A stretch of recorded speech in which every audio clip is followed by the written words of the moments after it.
Ողջույն սիրելի հեռուստադիտող, հայկական երկրորդի եթերում պրոֆակտն է։ Անհարմարություններ հասարակության բոլոր խմբերի համար ստեղծելու առումով աննախադեպ են հեղափոխական իշխանությունները։ Երկու ոտքը մեկ կոշիկի մեջ դնելով օրենքի նախագծեր են անցկացնում, անտեսելով մասնագիտական դիտարկումները։ Հետո սկսվում է շարունակական հետքայլերի շղթան։ Հայտարարագրման գործընթացի շուրջ ստեղծված քաոսը բացառություն չէր։ Ի վերջո, հայտարարագրման գործընթացի որ մասն է պարտադիր, ինչ է նշանակում նոր փոփոխությունը կամ պարզեցումը, եւ ինչպես գործել, որ տուգանվելու համատարած շրջապտույտի մեջ չավելացնել եւս մեկը։ Հայտարարագրման գործընթացի բոլոր մանրամասները պրոֆակտի տաղավարում մեկնաբանում է Սերգեյ Խաչատրյանը։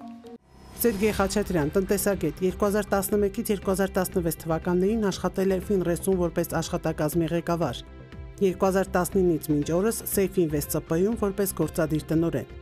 2021 թվականից աշխատում է Հայաստանի պետական տնտեսագիտական համալսարանի ֆինանսական հաշվառման ամբիոնում որպես դասախոս սեմինարավար։ Հայաստանի աուդիտորների եւ փորձագետ հաշվապահների պալատի լիիրավ անդամ որպես աուդիտոր, հարկային հանձնաժողովի անդամ։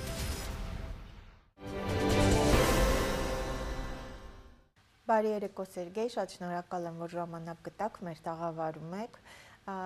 Ըստ էության մենք 2 տարի շարունակ ձեր կազմակերպությունը եւ անձամբ դուք ներկայացնում եք, խոսում եք հայտարարագրման գործընթացի մասին եւ այստեղ փոփոխություններ անելու, գիտեմ, որ կոնկրետ առաջարկներ նաեւ ներկայացրել եք, նշել եք նաեւ հենց մեր տաղավարում, որ շատ դժվար իրագործելի է եւ հասարակությանը լրացուցիչ քաոսի մեջ պիտի հայտնվի հասարակությունը։ Օրեր առաջ ըստ էության արդեն պարզ դարձավ, որ անհատական եկամուտների հայտարարագրման համակարգը պարզեցվում է, բայց միևնույն ժամանակ ձևակերպումները շատ պարզ չէին։ Ի վերջո սա ինչ է նշանակում իրականում այս փոփոխությունը, ոմանք սա հաղթանակ էին, ժողովրդի հաղթանակ էին որակում, շատերը հետքայլ, ինչի մասին է խոսքը։ Ողջույն Լիլիթ ջան, շատ ուրախ եմ ձեր տաղավարում կրկին անգամ գտնվելու համար։ Տեսեք, այո, հայտարարություն կատարվեց եւ հայտարարության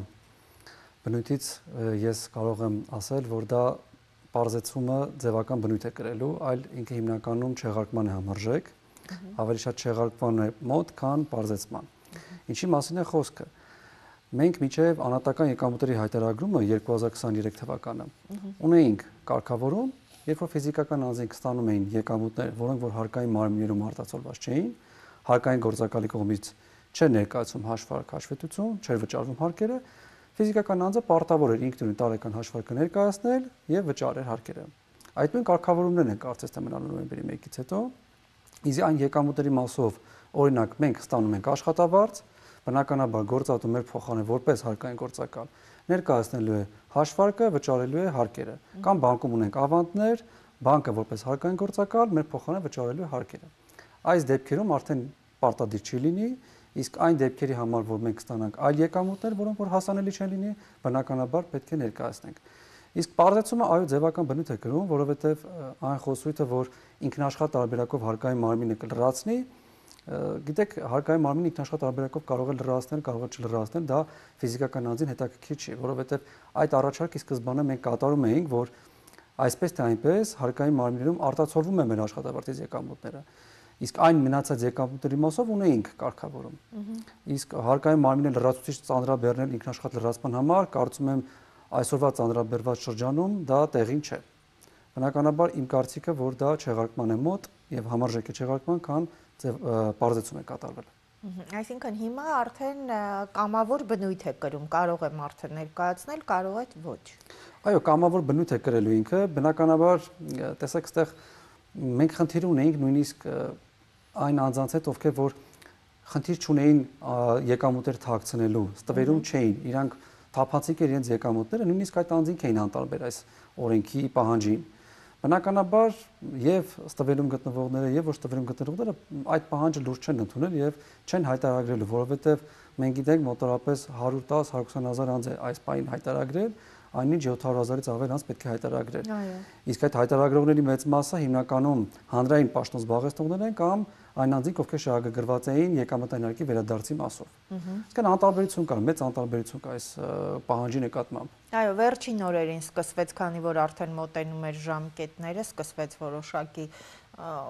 խառնաշփոթ, այս առումով փաստորեն պատճառը ո՞րն էր հետ քայլի, կազմակերպչական էր պատճառը, թե ի վերջո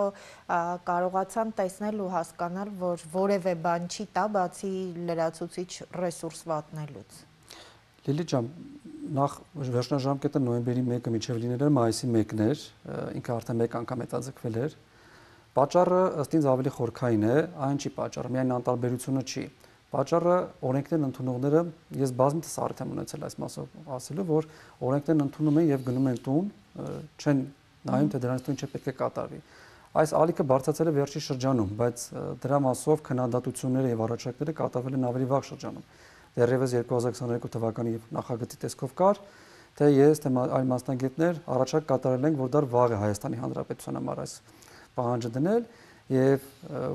իրենք էլ իրենց հերթին համակարգային սխալ կառավարում են իրականացրել, ներքին իրենց պետական եկամուտների կոմիտեն, ֆինանսների նախարարությունը իրենք էլ պարտավոր էին պահանջ ներկայացնել, որ դեռ վաղ է Հայաստանի Հանրապետության համար, մենք տեխնիկապես ապահովված չենք կարող իրականացնել։ Այսինքն ներքին իրենց պետական կառույցում համակարգման խնդիր կար, մասնագետների կարծիքը չեն լսել, ընդունել են օրենքը, իսկ ընդունումից հետո օգնության ձեռք մեկումը շատ է եղել։ Իմ կողմից եւ այլ մասնագետների կողմից դա նույնպես անտեսվել է։ Հաջորդ գործիքը, որ իրանք չեն իրականացնել, դա իրազեկման գործիքն է։ Իրազեկման գործընթացը նրանք սկսել են իրականացնել վերջի 1 տարվա ընթացքում։ Մինչդեռ դա պետք է սկսեին ավելի վաղ շրջանում։ Իսկ 1 տարվա ընթացքում բավարար չէր ամբողջ բնակչությանը իրազեկել, թե ինչ գործընթաց պետք է իրականացնել։ Եվ բացի այդ կար մի ուրիշ խնդիր, այստեղ վստահության խնդիրն էր։ Միևնույն է, թե դու լավ բաներ անես, արդեն հասարակությունը ձեզ չի վստահում, այդ վստահության անկումը եւս դժվարացրել է նրանց գործընթացը։ Այո, Սերգեյ, նաև վստահության հետ է կապված, հիմա էլ մտածում եմ, որ ինչ-որ մի թաքնված բան կա, որովհետև այ 300,000-ի այդ շեմի մասին են խոսում։ Հետո ի վերջո պետք է հասկանալ, դուք շատ անգամներ եք ասել, որ հասարակությունը պիտի տեսնենք ինչքանով է պատրաստ, տեղեկացված եւ նաև որոշակի օրինակներ կան, որոնց մասին շատ բարձրաձայնում են հիմա։ Օրինակ մենք գիտենք, որ շատ հաճախ գումարներ են հաշվի վրա նստեցվում, հետո կանխիկացվում, սա դեսպանատներին դիմելու դեպքում է լինում։ Օրինակ սա հիմա ինչպես պիտի կարգավորվի, սա պիտի հարկվի, սա որպես եկամուտ է դիտարկվում, թե չհարկվող գումարներ են դրանք։ Քանի որ դեռ չկա օրենքի փոփոխության նույնիսկ նախագիծը, միայն հայտարարությունը, ես ենթադրյալ կասեմ, բայց ըստ էության այդպես է կլինի նախկին կարգավորումների նման, այստեղ ֆիզիկական անձինք պետք է մի գործոն հասկանան։ Եթե իրենք ստանում են գումար, որը որ եկամուտ է, այսինքն ինչ-որ աշխատանքի դիմաց կամ ծառայություն են մատուցել, այդ գումարը հարկման ենթակա է։ Եվ եթե կստանա նույնիսկ Հայաստանում կամ Հայաստանից դուրս, այդ գումարը հարկման ենթակա է։ Այստեղ արդեն այլ գործոն է, այդ գումարը ինքը բանկային հաշվին մուտք կանի կամ իր անձնական գումարները մուտք կանի։ Այդ մուտք անելու գործընթացը էական չէ։ Էական չի լինի։ Էական է, թե այդ գումարը որտեղից է առաջացել։ Այո, ծագումը։ Եթե այդ գումարի ծագումը եկամուտից է, բնականաբար տարեկան պետք է հաշվարկ ներկայացնի, ինչպես նախկինում, այդպես էլ ապագայում, եւ դրանից հարկվի համապատասխան դրույքաչափով։ Այսինքն գումարի մուտքը եւ հանելը դա էական բնույթ չի կրում։ Բայց կարող է օրինակ մարդը տարիներով ինչ որ կուտակած խնայած գումար ունի իր տանը։ Հիմա այդ գումարը մուտք է անում, ինչպես պիտի պարզեն, սա եկամուտ է թե ոչ։ Այդ գործընթացի մասին մենք ժամանակին խոսել ենք, որ հենց փուլային տարբերակով եւ երկարաժամկետ պետք է ներդրվեր անհատական եկամուտների հայտարարումը, եւ դրա պարզելը բնականաբար շատ դժվար կլինի պետական եկամուտների կոմիտեին, եւ ֆիզիկական ազդել որպես այդպեսին գործողություն անելու չունի, եւ գումարները եթե մուտք է անում բանկային հաշվին, եթե խնայած միջոցները պետք է պարզապես նշի, որ դա խնայած միջոցներ են եւ դա հարկման եւ հաշվետվություն ներկայացնելու պահանջ չկա այդտեղ։ Այսինքն ըստ անհրաժեշտության կարող են իրենք դիմել այդ ժամանակ լինի, շատ լավ։ Շնորհակալ եմ շատ, այստեղ հիմա ի վերջո այս որոշումը տնտեսության շահերից էր բխում, թե միայն քաղաքացիների շահերից է բխում։ Տեսեք, բացարձակապես պետության շահերից չի բխում եւ վերջի շրջանում շատ ենք նկատում, որ այս մի քանի օրվա ընթացքում շատերը ասում են հաղթանակ տարանք, ուրախանում են եւ այլն, Ես ինքս ձեր տաղավարից նշել եմ, որ չեմ ուրախանա, եթե անհատական եկամուտների հայտարարումը չեղարկվի։ Ինչի՞։ Պետության շահերից չի բխում, երբ որ մեր ազգային ժողովում աշխատում են падգամավորներ, ովքեր որոշումներ են կայացնում, որոնք որ արդարացված չեն, ստանում են աշխատավարձ եւ հետագայում ազնվություն չեն ունենում, ասեն, որ սխալ որոշումներ են կայացրել։ Մեր պետության շահերից չի բխում, որ օրենքներն են ընդունում, դրանց կյանքի կոչման համար ահռելի ծախսեր են կատարվում, մասնավորապես անվճար սեմինարներ, դասընթացներ, սոցիալական ծախսերի հետ վերադարձներ։ Մեր պետության շահերից չի բխում, երբ որ մենք նման որոշումներ ընդունելով եւ չեղարկելով մեծ անվստահություն ենք հաղորդում օտարերկրյա ներդրումներին։ Վստահության անկում է լինում մասնագետների կողմից, հասարակության կողմից։ Բնականաբար այստեղ ուրախանալու եւ հաղթանակի առիթ ես չեմ տեսնում եւ պետության շահերից չի բխում։ Եվ եթե իրենք կարողանային ժամանակին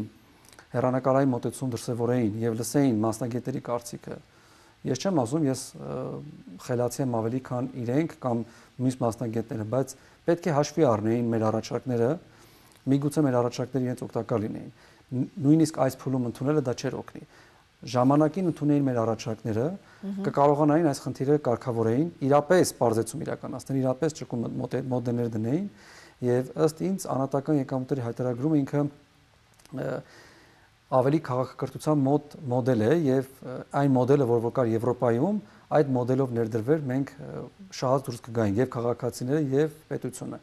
Այնինչ իրենք էին ուզում, բնականաբար դա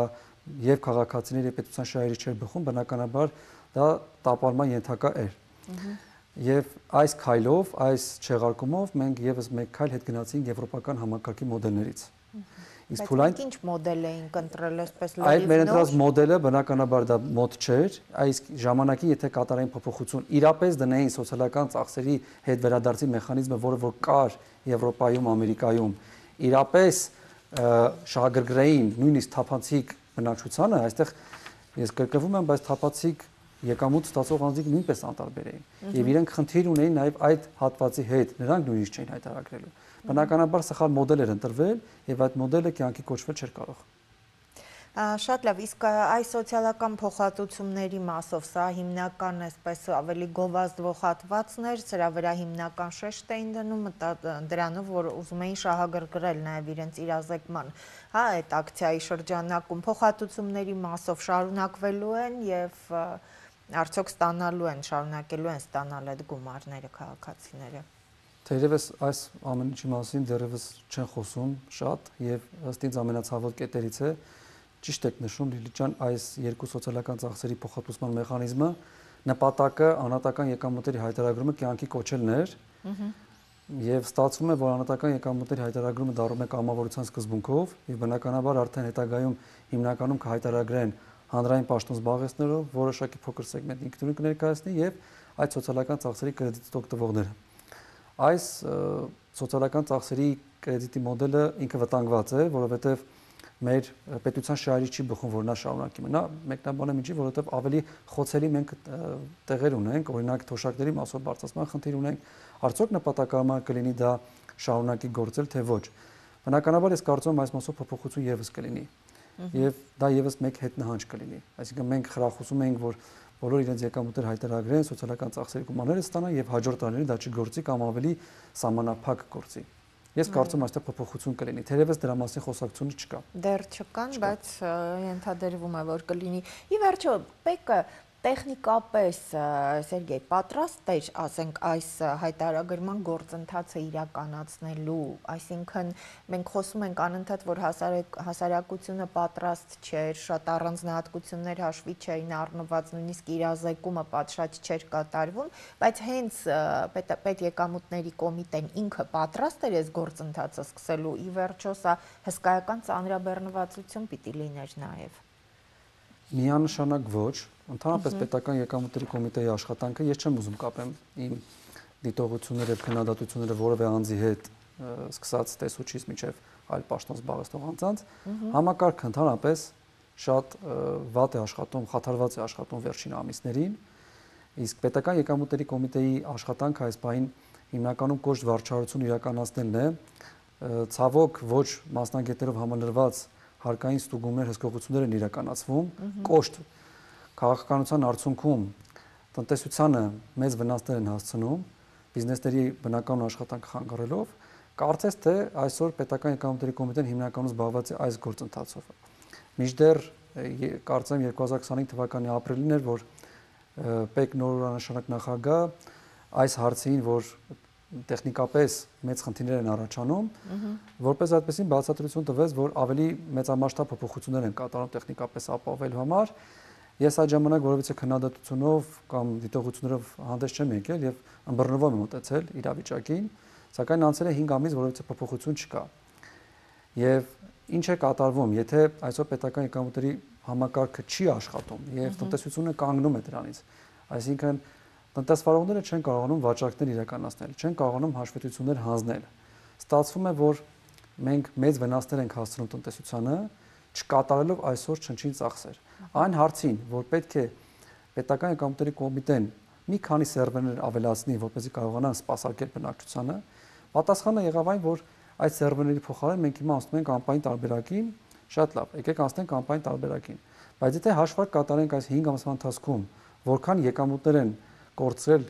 տնտեսվարողները եւ բնականաբար դրանից պետությունը, մի քանի անգամ գերազանցի այդ սերվերների գումարներին։ Այսինքն այստեղ եւս համակարգային խնդիր ունենք։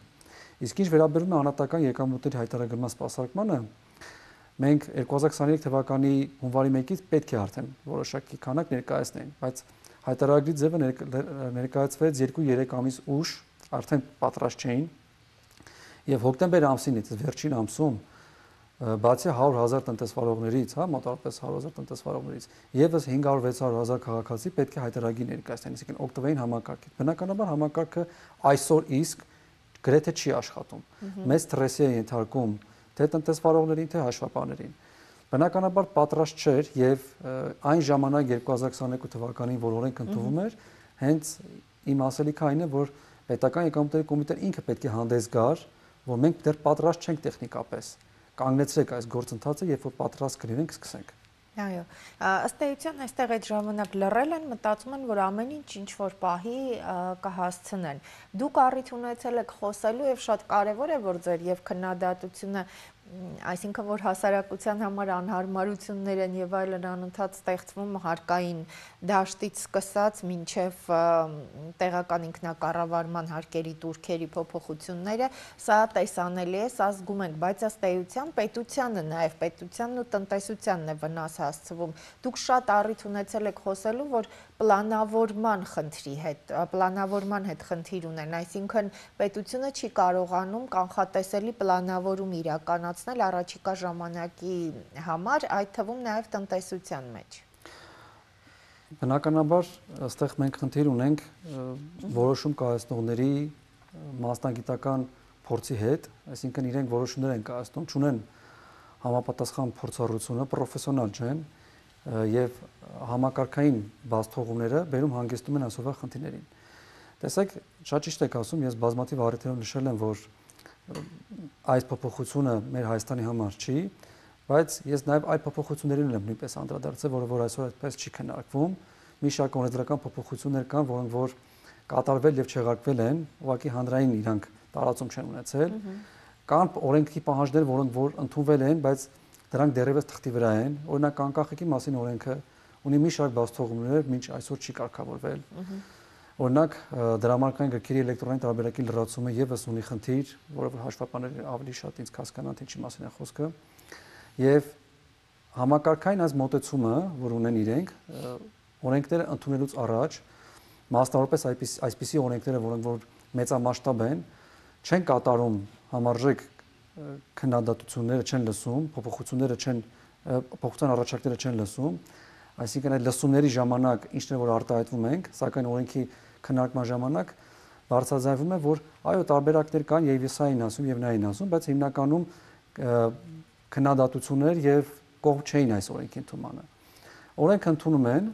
օրենքը ընդունելուց հետո ես ինքս հասկացա, որ սխալ կար, առաջարկներ կատարեցի եւ այսօր իրենք բողոքում եւ գանգատվում են, որ ինչի են ոչ մասնագետները եւ մասնագետները բոլոր իրենց քննադատում են։ Ուրիշ ինչ եք սպասում, երբ որ ձեզ ժամանակին առաջարկներ էր կատարվում, լուր առաջարկներ էր կատարվում, դուք դա չեք ընդունել։ Բնականաբար, երբ որ դա վերաբերելի է արդեն բոլորի, մարդիկ իրավունք ունեն քննադատելու ձեր որոշումները։ Եվ ես սա անհատի հետ չեմ կապում, ես սա կապում եմ համակարգի հետ։ Ընդհանուր համակարգը խաթարված է։ Ամեն մի կառույց իր տեղում չէ, եւ իր առաջարկները, որ վերաբերել էր այդ կառույցին, իրենք պարտավոր էին առաջարկներով գային եւ ներկայացնեին իրենց տեսակետները։ Դրա բացը բերել հասցրել այսօրվա խնդրին։ Եվ ես թե թույլ կտակ մի իրավիճակի էլ անդրադառնամ, այսօր մենք շատ ակտիվ քննարկում ենք անհատական եկամուտների հայտարարման չեղարկման այս գործընթացը, բայց եւս այդպիսի մի պահանջ ունենք 2026 թվականի հունվարի 1-ից հետո եւ 2026 թվականի հունվարի 1-ից հետո յուրաքանչյուր քաղաքացի աշխատանքի ընդունվելուց հետո պարտավոր է էլեկտրոնային ստորագրությամբ, էլեկտրոնային հարթակով իր աշխատանքային պայմանագիրը ստորագրի եւ ազատման դիմումը նույնպես ազատման գործընթացը նույնպես այդպես իրականացվի։ Տեսեք, այս գործընթացի մասին ես վստահ եմ, հիմնականում տեղեկացված են հաշվապահները, ֆինանսիստները, իրավաբանները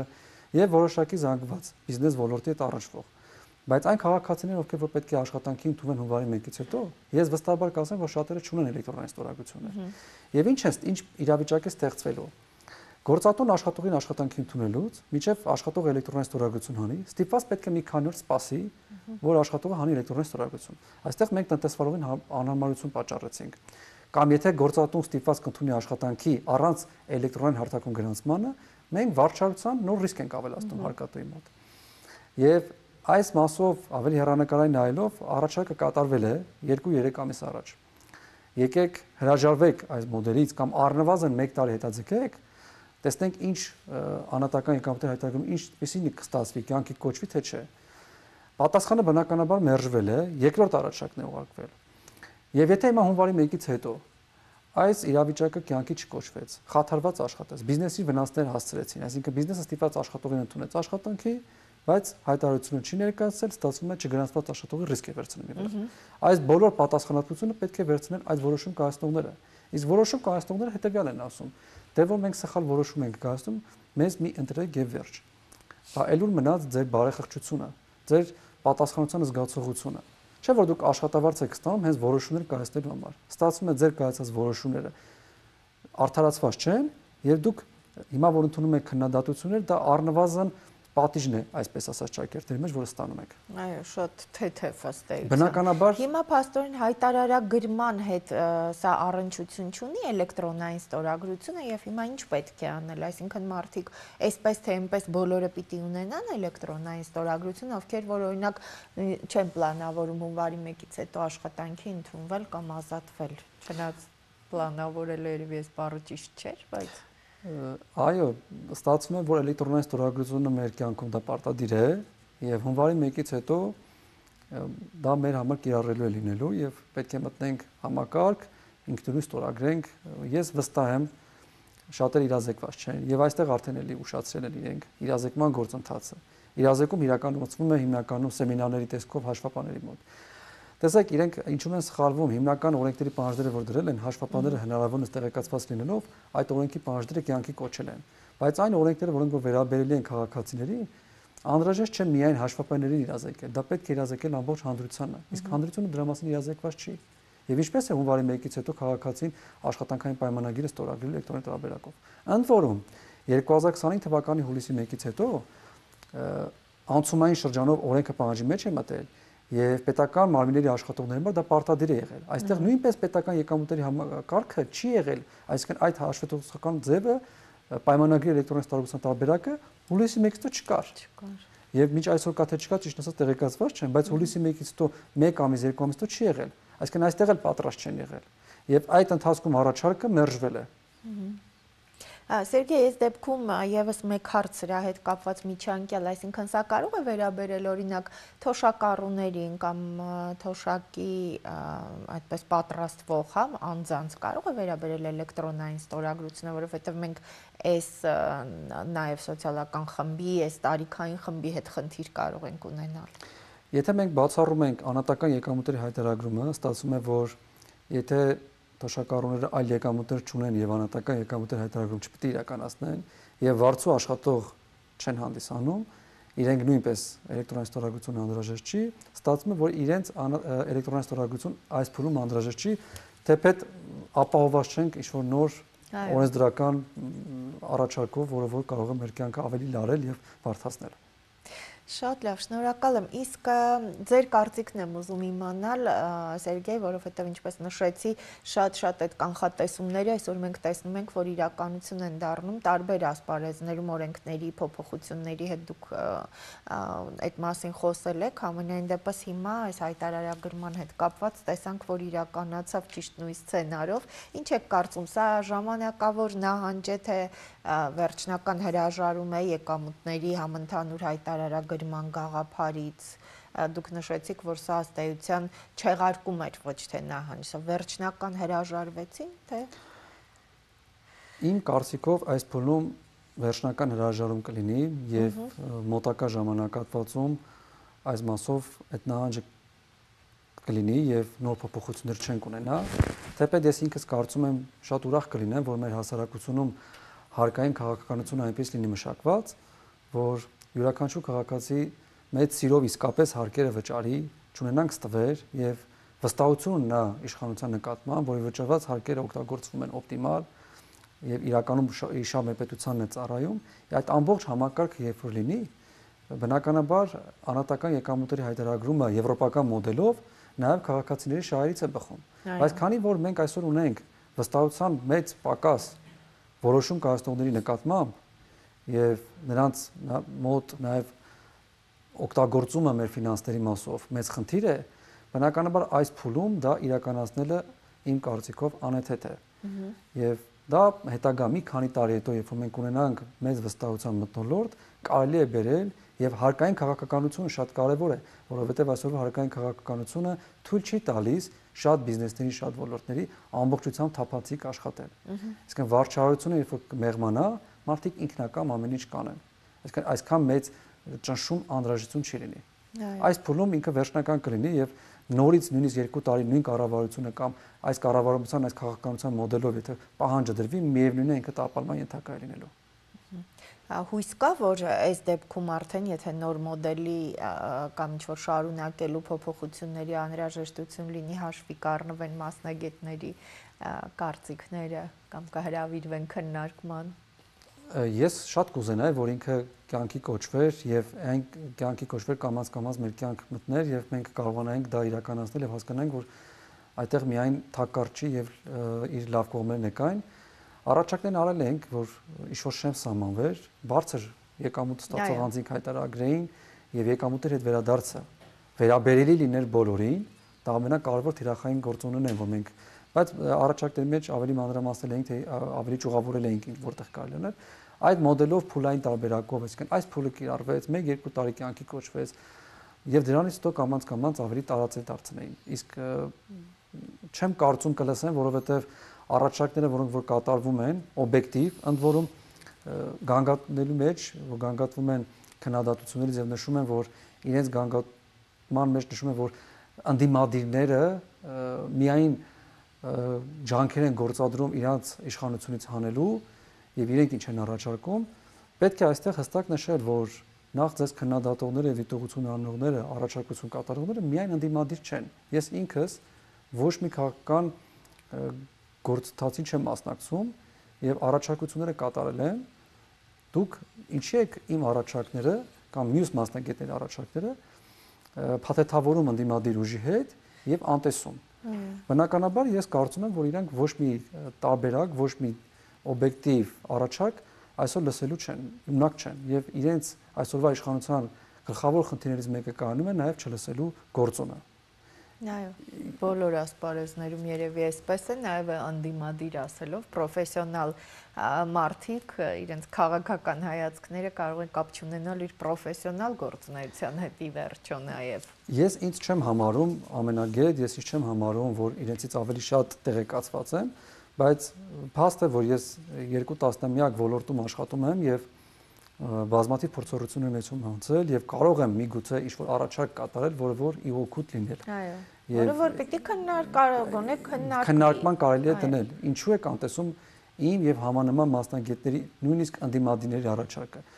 Այստեղ գործ ունենք նաեւ մարդու մեծամտության հետ, համակարգային մեծամտության հետ ստացվում է։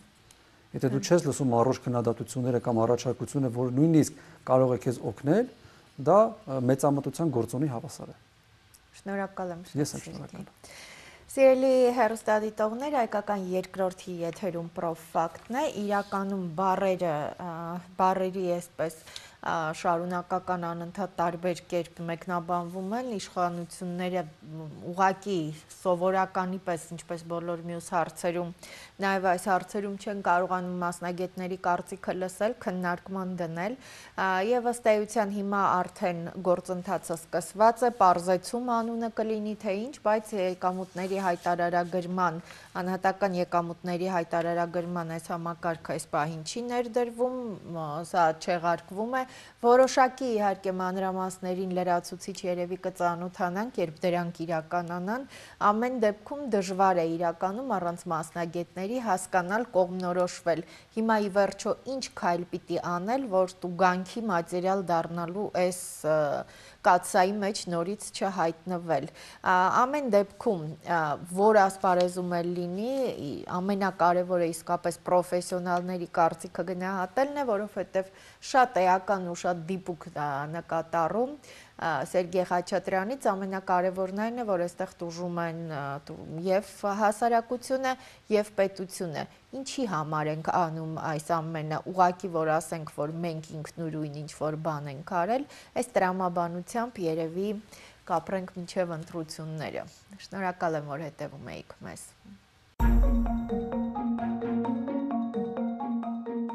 Եկամուտների հայտարարագրման գործընթացի եւ ներդրումը եւ չեղարկումը վնասեց եւ քաղաքացուն եւ պետությանը։